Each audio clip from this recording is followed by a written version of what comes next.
ये सारे लोग आए हत्याकांड को लेकर। बेटी ने अपील की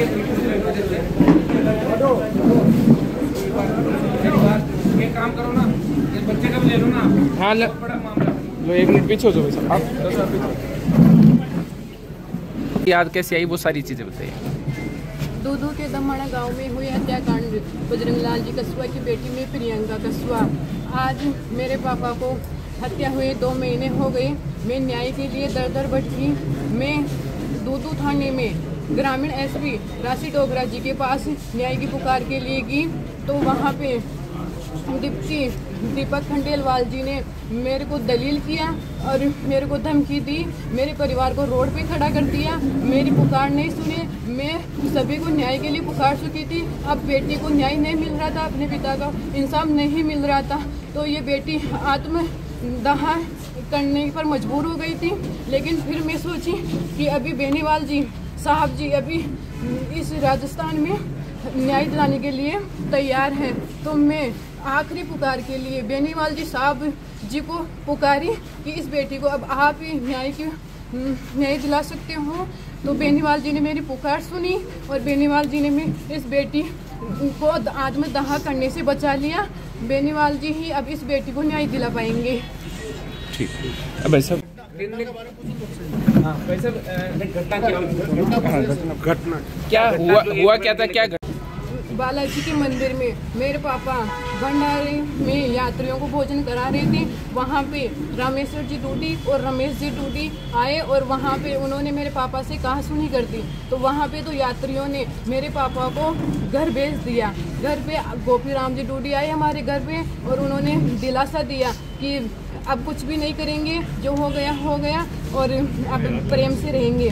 तो 12 अगस्त को हमारे गांव की तेजा जी की यात्रा सुरसुरा के लिए रवाना होने वाली थी, तो मेरे काका जी हमारे घर पे आए यात्रा के लिए, कहने के लिए कि हम यात्रा में चलेंगे, तैयार हो जाओ। और मेरे काका जी ये बात बोल के वापस जा रहे थे, तभी गोपी डूडी राम जी और उसके परिवार के 20 से 25 लोगों ने मिलकर मेरे काका जी पे हमला कर दिया।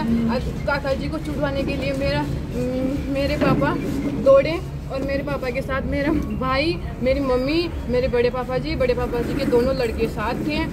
तो उन्होंने मेरे पापा को जानवरों की तरह पर्सियों, कुहाड़ियों, सरियों, लाठियों से काट के हत्या कर दी गई। मेरी माता जी का पैर उन्होंने काट दिया, मेरे भाई का सिर काट दिया, मेरे बड़े पापा जी का सिर काट दिया, मेरे बड़े पापा जी के छोटे लड़के का सिर काट दिया, मेरे बड़े पापा जी के बड़े बेटे का कान काट दिया। अब बताओ, मेरे पूरे परिवार को वो बर्बाद करके चले गए। आज 2-2 महीने हो गए, फिर भी उनकी गिरफ्तारी नहीं हो रही, तो ये बेटी क्या करेगी? बताओ, मेरा पूरा परिवार बर्बाद हो गया। मैं आत्मदाह नहीं करूँगी तो क्या करूँगी? हनुमान जी, इतनी जो पीड़ा, ये वाकया हुआ था उस समय मेरे संज्ञान में मामला नहीं था। मेरे पास कोई इसी तरह की बात नहीं है, एक गुटों का झगड़ा और इस तरह की बात थी। लेकिन 3 दिन पहले जब मैंने इस बिटिया का वीडियो देखा, मेरे नाम से कह रही थी, तो मेरे पास किसी ने भेजा और मैंने इससे बात करी। मैंने कहा बिल्कुल आत्महत्या जैसी बात करने की आवश्यकता नहीं, अपन मजबूत हैं, किसान से बच्चे हैं, इस तरह की बात नहीं। आपको न्याय दिलाऊंगा। अब मैं खुद मेरे पुराने प्रोग्राम के अंदर हूँ। फिर परसों इसका कल फिर आया, मेरा 3 दिन हो गया, अब क्या होगा। तो मैंने आज इनको नाज़ुर आवाज़ किया, क्योंकि मैं कल जोधपुर जिले के अंदर था और कल ही मैंने जैसे इसका फोन आया, मैंने IG जयपुर रेंज और SP और DGP से कल ही बात कर दी। इसके सारे फुटेज और जो मामले थे, वीडियो बदमाशों ने खौफ पैदा करने के लिए एक वीडियो वायरल किया और CCTV फुटेज के अंदर जो मौके से लिए गए, उसमें जिस तरह निर्मम हत्या उन्होंने की, जानवरों से भी बदतर हालात करते, मरने के बाद भी कुल्हाड़े से पैर काटे थे और इन 500-700 लोगों को ख़त्म करके छोड़ दिए थे। ऐसे दरिंदों पर सरकार को सख्त एक्शन लेना चाहिए। इसमें 11 मुलजिम अभी तक पकड़े गए और जो बाकी बचे हैं वो मुलजिम चाहे पाताल में भी हो, वो बचेंगे नहीं, उनको निकाल लेंगे। मैं बेटी को आश्वस्त करता हूँ कि आप चिंता नहीं करें, सारे मुलजिम शीघ्र सलाखों के पीछे होंगे। दोबारा मैं आज वापस अधिकारी से बात कर रहा हूँ, आवश्यकता पड़ी तो मैं इसके साथ बैठना होगा तो कहीं जाके बैठूंगा। बच्ची को न्याय दिलाऊंगा। जितने दूर दूर से 200 की तादाद के अंदर किसान, जवान, सर्व समाज के लोग आए, इनको आश्वस्त करता हूँ कि राजस्थान के अंदर आज़ादी के 75 साल बाद इस देश और प्रदेश में ऐसी घटनाओं के लिए कहीं कोई स्थान नहीं। कितना ही बड़ा अपराधी हो, कितना ही बड़ा क्रिमिनल हो, उसको कोई स्थान नहीं। सर ये पुलिस अगर नहीं संभालेगी तो यहाँ के नौजवान इन मामलों को संभालेंगे आगे आगे। सर इस तरह किसी को बर्बाद नहीं होना चाहिए। 2 महीने हो गए इतने जघन्य हत्याकांड के और फिर भी कार्रवाई पूरी से परिवार संतुष्ट नहीं है, क्या कारण है राजस्थान में? तो राजस्थान में कानून व्यवस्था मैंने आपको बता तो दिया, सीएम कमजोर है और सीएम के आसपास का जो घेरा है वो मुख्यमंत्री को काम नहीं करने दे रहा।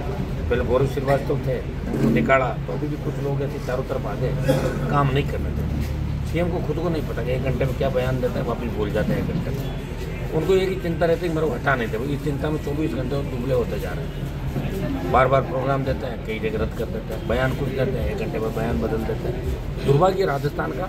और लक्ष्मणगढ़ की आप घटना देखें ना, कल किस तरह नंदी सांड, नंदी महाराज सांड को जिस तरह निर्मम हत्या की। और लोग यहाँ दिमाग खराब हो गया लोगों का। पॉपुलर होने के लिए वीडियो वायरल करते हैं, आओ दम में तो देख दिखावा मैं तो चाहता हूँ इस प्रदेश के अंदर एनकाउंटर होना चाहिए, चाहे फेक एनकाउंटर जरूरी। कानून का भय नहीं है राजस्थान के अंदर गुंडों को, ये कानून का भय पैदा करने के लिए अब प्रदेश की पुलिस को उठना होगा, जागना होगा। विधानसभा के अंदर शराब पी के ऐसे जो सिपाही मंच पे आ गए थे, इस तरह नहीं जागना दारू पी के, जागना इस तरह के अपराधियों को नेस्त नाबूद करें।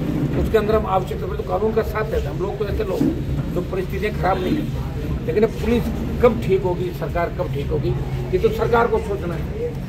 हम सरकार प्रियंका और बजरंगलाल के मामले में आश्वस्त करते हैं परिवार को, आपको चिंता करने की आवश्यकता नहीं।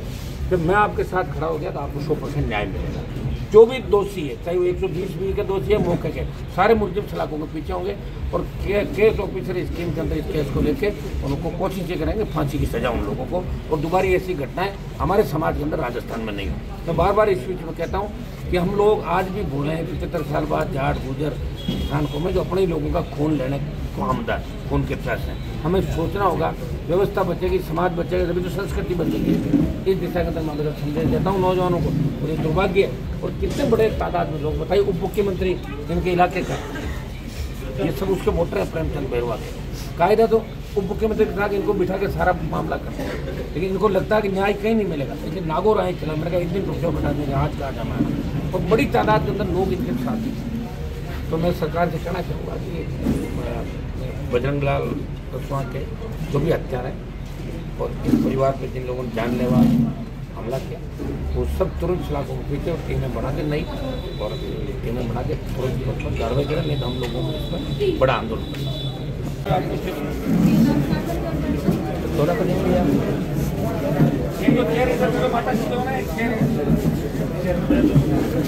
आप सब वही हैं, उसी टाणियों के हो? हाँ। मैं तो कहा 2-4 लोग आना, बहुत तादाद में आ गए आप लोग, परेशान हो गए। जब 12 को निकलवा दिए, अब भी 12 को निकलवा देंगे। बताओ नाम बताओ अपना, क्या नाम है? अभी हमारा नाम शिवराम। आपके कहाँ चोट लगी? हमारे साहब सिर फाड़ दिया, हाथ तोड़ दिया, और साइड हम लागी, माथा में लागी, पैरों के जगह जगह मार छोटा ही जी। और ये भाई साहब का देखो, ये सगे भाई हम लोग? हाँ भाई ये हमारे दादा को बेटो, ये बेटा हो गया, इससे भी लगी चोट? माथा फाड़ दिया, हाथ फ्रैक्चर कर दिया। को गए मैं तो करके आ रहे तो ठाकुर जी का मंदिर का आगे पहाड़े में ध्यान ही नहीं पता। और मोटरसाइकिल ले यात्रा के लिए के भाई तो मान एक साहब एक 8 टंका है।